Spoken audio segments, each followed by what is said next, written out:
탈모, 저도 많이 걱정하고 있는 부분인데요. 여러분의 머리카락을 지키기 위해 우선 우리가 늘 머리카락을 빠지게 하는 행동에 대해 먼저 말씀드릴까 합니다. 탈모는 유전이야 라고 생각하는 분도 많겠지만 예전에 비해 탈모 때문에 병원을 찾는 분이 점점 늘어나고 있어요.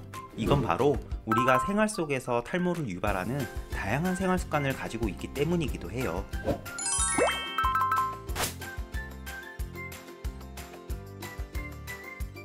잘못된 머리 감기. 뜨거운 물로 머리를 감으면 탈모가 생길 수 있어요. 머리카락은 주로 단백질로 이루어져 있기 때문에 열에 약하거든요.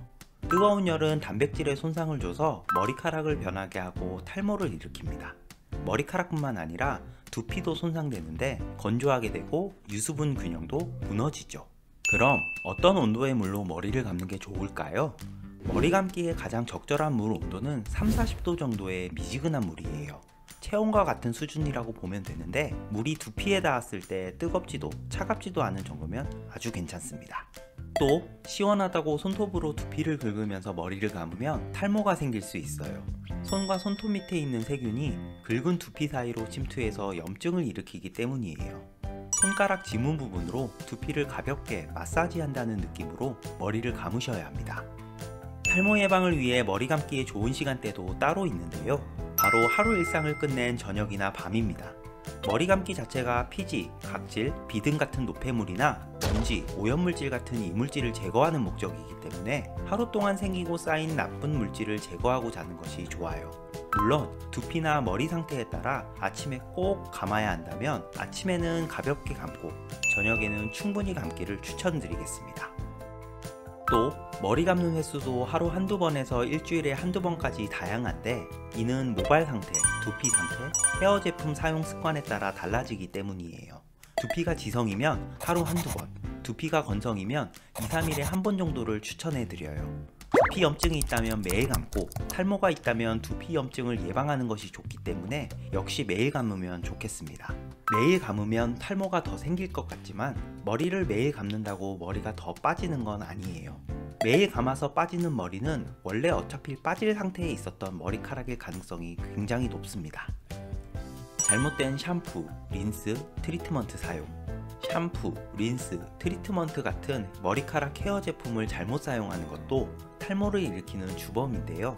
실제로 미국과 브라질의 논문에서는 탈모증 환자에서 샴푸, 염색약 같은 제품이 탈모와 연관되어 있고 이런 제품을 잘 사용하면 탈모 문제를 어느 정도 해결할 수 있다고 해요. 그렇다면 각각 어떻게 사용하는 게 좋은지 알아볼게요. 샴푸는 본인에게 맞는 제품을 써야 합니다. 여기에서 중요한 건 썼을 때 좋은 샴푸는 바로 본인이 알아채기 어렵다는 점이에요. 그래서 더 중요한 건 안 맞는 샴푸를 피하는 건데요. 이건 바로 탈모와 연결될 수 있기 때문입니다. 안 맞는 샴푸는 사람마다 다양해서 좀 어려운데 쉽게 생각하면 사용 후에 증상이 생기는 샴푸는 본인에게 안 맞는 거겠죠. 우리가 바로 알 수 있는 증상은 사용 후에 가려움, 트러블, 각질, 비듬이 생기는 현상인데 비싸게 샀고 남들 다 괜찮다고 했으니까 나도 곧 괜찮아지겠지 이렇게 생각하지 마시고 이런 증상들이 나타나는 샴푸는 자기한테 안 맞는 샴푸니까 사용하지 마세요. 샴푸는 한번 사용할 때 적절한 양을 사용해야 되는데 머리 길이와 양에 따라 다른데 일반적으로는 500원짜리 동전 크기의 정도의 양을 추천해요. 샴푸를 많이 쓰면 더 깨끗해지겠지? 이런 생각으로 샴푸를 많이 사용하게 되면 오히려 샴푸가 머리에서 충분히 헹궈지지 않아서 두피와 모낭에 나쁜 영향을 끼칠 수 있어요. 머리 길이나 모량에 맞는 적절한 양의 샴푸를 사용해야 한다는 점 잊지 마세요. 또 샴푸를 손에 짰으면 바로 두피에 문지르기보다는 양손으로 충분히 비벼서 거품이 난 후에 머리카락 전체에 골고루 묻히는 방식으로 감는 것이 좋습니다. 두피 쪽부터 샴푸를 시작해서 머리카락 끝쪽 부분으로 사용해주세요. 샴푸는 머리카락 안쪽에서 바깥쪽으로 사용한다고 생각해 주시면 좋습니다. 트리트먼트는 머리에 영양 공급을 해주는 제품이에요. 모발을 건강하게 만들어주는 역할이죠. 이런 트리트먼트도 제대로 사용하는 게 중요한데 영양 공급이 목적이니까 영양이 적은 쪽부터 발라주는 게 좋겠죠? 당연히 목은 쪽은 혈류로부터 영양분을 많이 받고 모발 끝으로 갈수록 전달해주는 영양분이 적을 테니까 트리트먼트는 모발 끝쪽부터 발라주는 게 좋습니다. 샴푸랑 다르게 트리트먼트는 머리 바깥쪽에서 안쪽으로 발라주는 게 좋다는 점 기억해주세요. 단, 두피에는 닿지 않도록 주의해 주시면 좋겠습니다. 머리카락이 영양을 충분히 흡수해야 해서 트리트먼트를 하고 약 5분에서 20분 정도는 가만히 두고 이후에 가볍게 헹궈주세요. 트리트먼트 유지하는 시간은 제품에 따라 조금씩 다르기 때문에 제품 설명을 참조하세요. 트리트먼트는 보통 일주일에 1번에서 3번 정도 하면 되는데 모발 상태 등에 따라 달라질 수 있고 매일 조금씩 해볼 수도 있어요. 린스는 머리카락을 코팅해주는 일시적인 코팅막 역할을 해요. 코팅해서 머리카락을 좋게 해주는데 샴푸 후에 머리카락 엉김을 해결하고 부드러운 머릿결을 유지할 수 있게 해줍니다. 실리콘 성분은 머릿결을 좋게 할 수 있어서 린스에 보통 많이 들어있는데 단점은 모공에 달라붙을 수 있다는 거예요. 그래서 린스 제품을 자세히 보면 두피에 닿게 하지 말고 머리카락에만 사용해달라는 유의사항을 확인할 수 있습니다. 린스는 상한 머리 쪽인 끝부분 위주로 발라주세요. 린스를 다 발랐다면 트리트먼트처럼 기다릴 필요는 없이 물로 헹궈내면 됩니다. 요즘에는 무실리콘 린스 제품도 있어서 실리콘에 민감한 분이 있다면 대안이 될 수 있습니다. 여기서 내용을 정리하고 넘어갈게요. 머리 감을 때는 먼저 샴푸로 모발을 깨끗하게 해주세요. 그 다음 트리트먼트를 해서 깨끗한 머리에 영양을 충분히 공급해주고 헹궈주세요. 마지막은 린스로 코팅해서 좋은 머릿결을 유지하는 겁니다.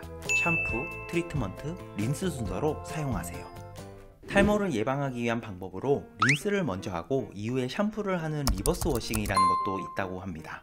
리버스 워싱이 좋다고 말하는 사람은 먼저 하는 샴푸의 계면활성제 성분이 모발을 자극해 탈모를 일으킬 수 있다고 주장하고, 린스를 먼저 하면 린스가 보호막을 만들어서 샴푸할 때 영양분 손상을 최소화해 줄 수 있다는 이유라고 합니다.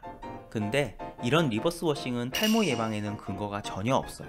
린스를 먼저 하고 샴푸를 먼저 하면 먼저 코팅된 린스만 제거되고 원래 목적이었던 샴푸의 노폐물 제거나 이물질 제거가 잘 이루어지지 않겠죠.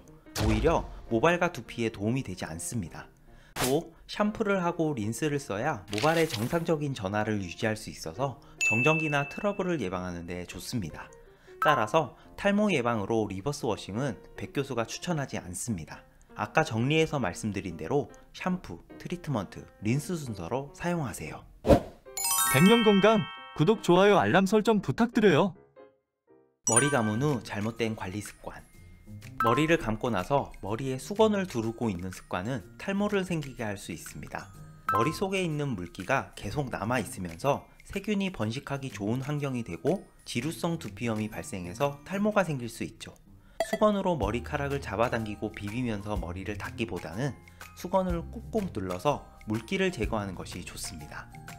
수건으로 물기를 닦았다면 머리를 자연 건조해도 되고 드라이기를 사용해도 되는데, 드라이기를 사용한다면 15에서 30cm 정도 떨어뜨려서 사용해보세요. 이렇게 사용한다면 자연 건조만큼이나 손상이 적습니다. 두피와 모낭은 열에 약하기 때문에 뜨거운 바람보다는 시원한 바람으로도 머리를 말려보세요. 당연하지만 머리는 가능하면 완전히 말려야 합니다. 올바른 수건 사용과 드라이기 사용 습관을 3개월만 꾸준히 좋게 유지하더라도 머리 상태가 좋아진다는 걸 직접 확인할 수 있을 겁니다. 머리 세게 묶기, 가르마 한방향 타기. 머리를 꽉 당겨 세게 묶으면 힘이 가해지면서 모근이 약해지고 견인성 탈모가 생길 수 있습니다. 즉, 힘을 줘서 머리카락을 뽑아당기는 효과가 나타나는 셈인데요. 외부에서 이런 힘이 자꾸 반복한다면 당연히 좋지 않겠죠? 견인성 탈모는 직업적으로 머리를 강하게 묶어야 하는 여성에서 잘 발생할 수 있습니다. 직업을 바꾸는 게 쉽지 않기 때문에 가능하면 머리를 느슨하게 묶어보거나 중간중간 머리 당기는 힘을 풀어줄 수 있으면 탈모 예방에 좋습니다. 마음먹기는 쉽지 않겠지만 머리 스타일을 바꿔보는 것도 대안이 될 수 있겠어요. 그리고 머리를 계속 쓸어당기는 습관이 있거나 심지어 머리카락을 뽑는 습관이 있는 분이 있다면 당장 중단하길 바랄게요. 또 가르마를 계속 한 방향으로 타면 그 부위에 역시 견인성 탈모가 생길 수 있고, 가르마를 탄 부분의 두피가 센 햇빛에 오래 노출되면서 문제가 생길 수 있습니다. 두피가 손상되고 모낭이 상하면서 탈모가 더 잘 발생하기 때문인데요. 가르마 타는 방향은 주기적으로 바꿔주는 것이 좋습니다.